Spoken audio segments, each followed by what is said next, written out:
And loneliness looks different for everybody. There's several types of loneliness. You can have collective loneliness, the sense of wanting to belong to something that seems meaningful to you. You can have relative loneliness when it comes to wanting to relate to others, having social support. And then you can have loneliness when it comes to being partnered, having a partner. So there's different types of loneliness, and that's why you can be in a room filled with thousands of people and still experience loneliness. I'm glad that we're explaining it like this and showing it like this, because it's like an iceberg. There's just so many different levels to it. I walk in the crib, no getting frisk, butt naked in the kitchen cooking grits. Tell your mama come give me a kiss. Security gon' need security for this. I ain't getting frisked. I put your security at risk.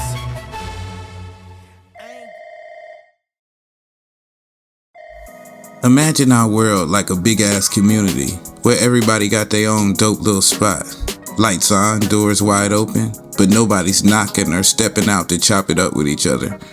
Why the hell are folks so damn antisocial these days? Especially on these so-called social media networks that's supposed to connect us all. We're scrolling through feeds like ghosts in the hood, liking posts from afar, but ghosting real conversations, hiding behind the screen instead of building those block party vibes. It's wild. We got all the tools to link up, yet we're isolating ourselves in digital cribs, acting like interaction's a chore. What's the deal with y'all niggas?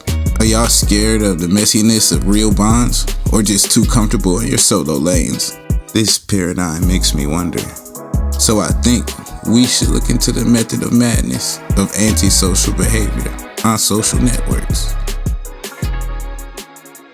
I was stuck in the matrix. I had no sense that there were rules to the world, that some of them could be bent and broken and all that, and that I could completely change the outcome that I got by changing the way that I think about the world. And so you said that the Matrix and other movies like that are a metaphor for something that is real. What is that real thing? Your Umwelt, that world that you can see or perceive or taste or touch or understand.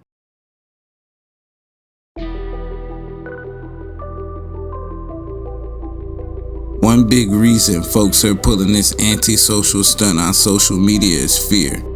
Fear of getting judged, canceled, or roasted for sharing their real thoughts. We build perfect facades online, posting highlight reels while hiding our hand.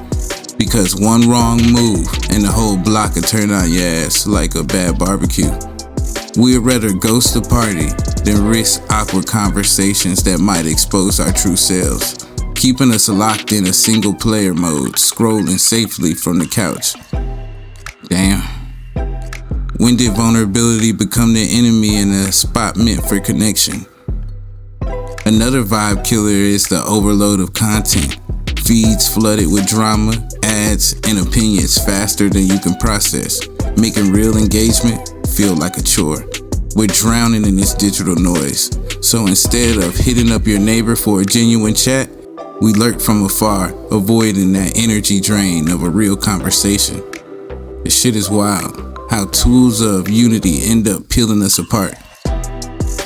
Add in the mental fog of consistent comparison to others' polished lives, and boom, anxiety spikes, pushing us deep into a digital den.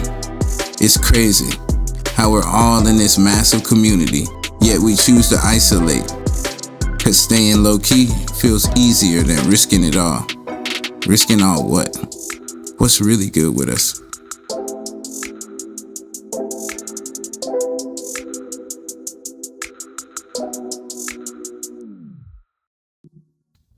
You are now tuned in to Method Madness. Can you take us back to the environment that shaped you into the man that you are? So I grew up in a tough environment. I had 4 different fathers. My mom, she drank alcohol and took prescription drugs. And we had no money, no food. And then the thing that changed my whole life was a knock on the door on Thanksgiving. There was this tall guy standing there with 2 bags of groceries and an uncooked frozen turkey in a pan. And my dad saw this man. He said, "We don't take charity." And he went and slammed the door on the guy. But it became a very useful distinction for me about how he and I processed that day differently. Because there's 3 decisions you make every moment of your life. And the real problem is the story you have. For example, that day, my dad's focus was the fact he did not fit his family, and he was worthless. However, I took that as stranger's care. And so the story is the belief you've told yourself over and over, because belief is the invisible force that controls everything in your life. And then there's the third decision, what am I going to do? And so what I decided to do is someday I'm going to do this for others and end suffering where I can. You know, we could flip the script on a digital hood we call the internet. Picture it as a massive community where every post, tweet, or scroll is like a conversation echoing down the block. Shady interactions. It's always a damn human pulling the strings. Not the server, not the screen playing dirty tricks. Bad actors slipping in like toxins, spreading misinformation or hate like they own in the corner or some shit, causing chaos that ripples out and fucks up the entire neighborhood. Sound familiar? The computer is just a neutral crib, a tool sitting there waiting to be used for good or grime. But it's the folks behind the keyboard choosing to drop poison posts that turn paradise into a war zone. We blame tech for the drama, but nah, it's us, humans at the root, deciding to ghost positivity, but amp up the negativity. Every bad act can be traced to some person with foul intent. Maybe we should clean up our own acts instead of cursing the wires. Real nigga shit. Who's accountable now?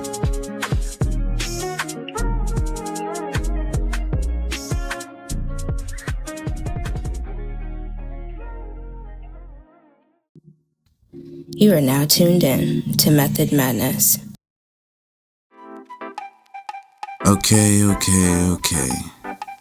I know, the world feels scary from our little nest perched inside the city, placed in the middle of the trees. Unity is everything if you think about it. All we're doing is helping each other in one way or the other. All so we can have a little bit longer to experience this thing we call life on this planet we share. When you're about to blow up and you feel your emotions rising, remember the person you're speaking to is just like you. Accept the fact the biggest need of humans is to be accepted. It's the only thing that perpetuates our existence.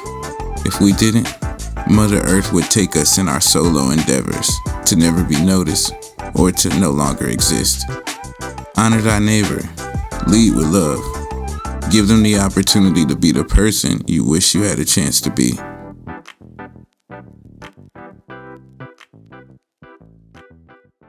Lord, I thank you for sunshine, thank you for rain, thank you for joy, thank you for pain. And if they had enough sense to open a book and study history, they wouldn't be going out here and voting these Democrat tickets because the Klan was founded by Democrats. Bitch, you think it's small. We need to be thinking big. You need to be thinking big, bitch. You need to be thinking big, bitch. Think big, bitch. He was so cool. He what? He looked so cool. Cool.